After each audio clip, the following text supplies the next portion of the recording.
Kembali lagi bersama saya Ridwan. Kali ini kita akan membahas tentang basic data type di series Python to Go tutorial. Seperti yang teman-teman lihat, di kode Python kali ini kita memiliki 4 basic data type. Yang pertama integer, yang kedua float, yang ketiga string, yang keempat boolean. Nah, di sini kita akan membuat beberapa variabel dengan tipe data basic yang sudah disebutkan. Begitu juga di samping kode Python tersebut ada kode Go yang kompatibel dengan kode Python di sebelah kirinya. Nah, di sini seperti yang kita ketahui, untuk membuat variabel di Python cukup membuat nama variabel dan memberikan value-nya.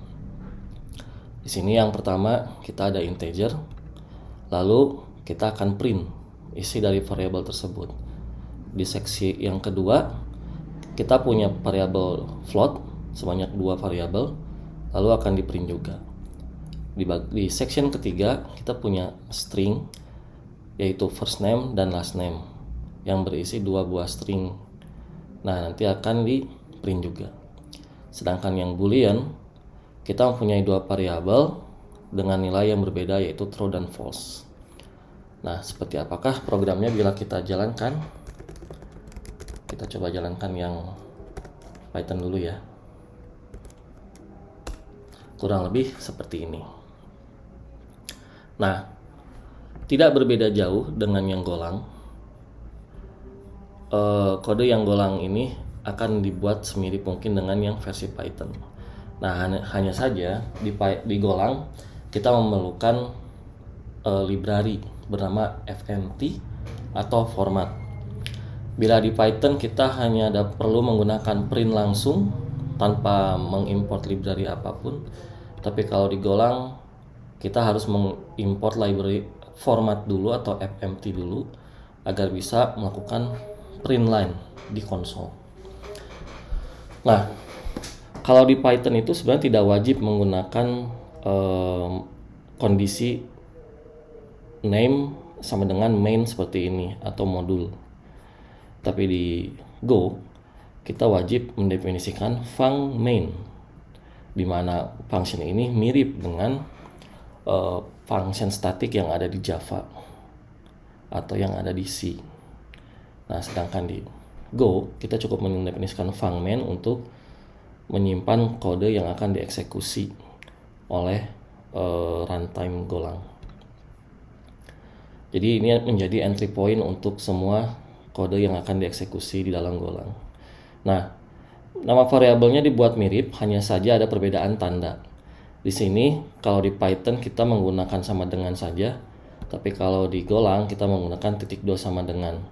Nah, apakah maksud dari titik 2 sama dengan ini? Kurang lebih titik 2 sama dengan ini adalah contoh pemberian nilai ke variabel Golang secara dinamis tanpa memandang tipe datanya dahulu. Nah, karena dynamic tentu saja sebenarnya ini kurang efektif. Nanti kita akan bahas bagaimana membuat variabel yang lebih efektif berdasarkan tipe data tertentu. Untuk sekarang kita buat sedinamis mungkin hanya untuk melihat hasil dari eksekusi kode Golang ini.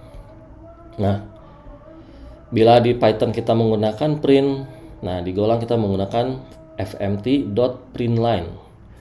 Nah, kurang lebih hampir sama. Kita bisa menyambung string yang ada di dalam println dengan koma, sama seperti yang ada di Python. Nah, terus di Golang pun float menggunakan tanda titik untuk pemisah antara angka bulat dan angka pecahannya. Sedangkan untuk string menggunakan titik 2, menggunakan kutip 2. Sama seperti di Python. Jadi kalau kutip 2 itu udah pasti sebagai string. Nah, ini bisa langsung di print. Untuk yang boolean ada perbedaan. Di sini yang boolean menggunakan true dan false. Bila di Python hurufnya itu pakai kapital untuk true dan false, sedangkan di Golang true dan false tidak menggunakan kapital. Jadi T-nya kecil, F-nya kecil. Nah, perlu diingat bahwa penggunaan basic data type ini akan sering dilakukan selama pembuatan video di series Python to Go tutorial ini. Nah, oke, kita coba jalankan ya. Go run datatype.go. Nah, hasilnya kurang lebih mirip dengan yang kode Python di sebelah kiri. Jadi kita bisa lihat bahwa basic data type ini cukup universal, yaitu antara integer, float, string, boolean.